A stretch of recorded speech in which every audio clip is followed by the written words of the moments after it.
you believe it? Only 2.5 weeks and 2019 is over and 2020 begins. Man, I cannot believe how quickly the year goes. As it has been told to me by a very smart man, the days are long, but the years are short. Now, I don't know about you, but when I get to this time of the year, I'm kind of looking at what might be expected for next year. And so, one of the I wanted to share with you one of the publications I read. It's from the Greater Houston Partnership, and they're a nonprofit. Which, by the way, if you want to look them up, it's go to houston.org, and you can pull up and actually request them to email you a report every single month. But basically, they kind of give you the key indicators of the Houston economy, where we've been and where they expect to go. And in this December issue, they talked about 2020 global economy, the U.S. economy, and then kind of some highlights about where they're seeing Houston to go for 2020. Now, I have a little bit of just a high level what I took from the report. I'm going to have a link down below. Should you be interested, you have actually two choices. One, you can go directly to houston.org or type in Google Greater Houston Partnership, and you'll be at houston.org, and you can go ahead and click on the publication to take a look at what they have to say about the economy and all that. Or if you want, click on the link and you'll go to my blog post that will go into a video, as well as my thoughts on it, and then the direct link to the report brought to us by the Greater Houston Partnership.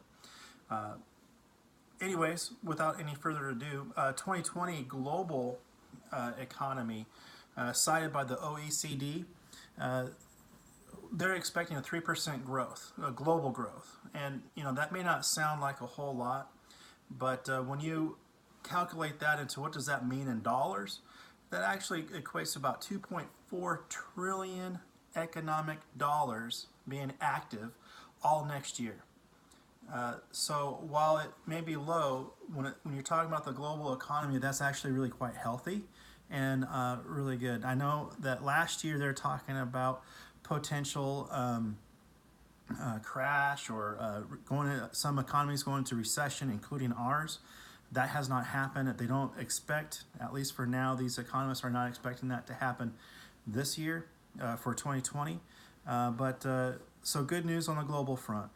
Then we look at the 2020 U.S. economy, and growth is at 2%, which is a little bit off from the last rolling 5 years, slightly below target, but still it's growth.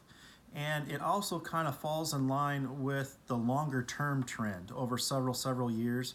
So the economy is growing and we're still doing quite well with that. But the biggest highlight from that is the labor force.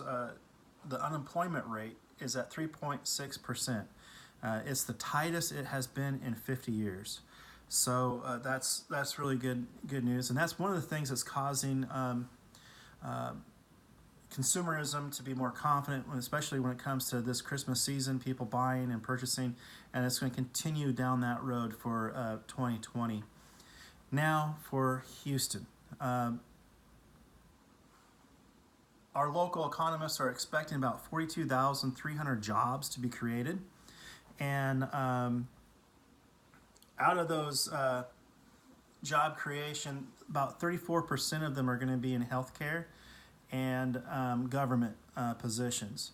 The other, for more detail of all the sectors which they list, just go to the report or go to my blog post and click and download the report, and you can get all of them in there. But unfortunately, energy and retail continually to get hit hard. They're actually going to be shedding about 6,000 jobs based on their estimates. Some key sorry about that. Some key economic indicators for Houston, and this is taking a look at 2019 versus 2018.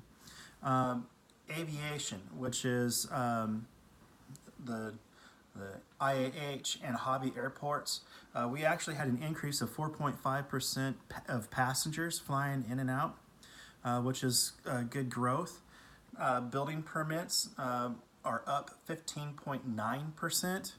Home sales are up 4.2% year over year. Inflation is slightly up 1.8%. And the PMI is at 51.1%, slightly down from last year, but it's still above 50%, which they say that the manufacturing sector is currently in an expansion mode here in the Houston area, which ironically for the U.S. economy, it's slightly below the 50, so they see it being a little bit of a slowing. So it's going to be kind of interesting. I guess that's why Houston is so strong right now in all the other job sectors other than energy. Here's a good one. New vehicle sales. New vehicle sales are down 10.1%. So I don't know if you're looking to be in the market to buy a new car or not, but given how hard their sales are getting hit at these car dealerships, you might be able to work out even a better deal for yourself than what you originally anticipated. So when you go in there and you're looking to buy a new car, don't let them bully you in their sales tactics, because they need you more than you need them at a 10.1% year over year decrease. One thing I wanted to mention really quick, and this is kind of shifting over to real estate. One of the things that the article did talk about is the overabundance of space, not just manufacturing space, but also commercial office, as well as apartment rental space. If they don't slow down, as I read earlier, we had a huge increase in building permits. There's a lot of activity out there, a lot of building that's going on, which is good for for a family that needs to rent, because prices are going to be starting to come down. But if you're an investor and you own some investment properties, and if you were in the market back in 2014, 2015, I know some of my investor colleagues, they got hit hard. They weren't making a good return on their investment dollars, and sometimes their places sat empty, which is a shame, because we still need housing for the area, especially for first-time home buyers. But if you're looking for new space in the manufacturing or commercial space, start expecting prices to come down, because they have an overabundance. Depending on what part of Houston you're looking at, that would be my general rule of thumb, and it's going to get worse over the next 10 years if they don't self-correct. Apartment complexes, the same thing. They're going to start having to compete for the renter. Prices are going to have to come down, which is great if you're a family that wants to rent or needs to rent. You're going to be able to start saving some more money. But it's not much fun if you're an investor and you're relying on being able to keep your units up and out and rented. If you want more information specifically to your particular situation, please reach out. I'm here to help. I hope this information was useful to you, and I look forward to continuing to do this. I'll be doing this on a monthly basis.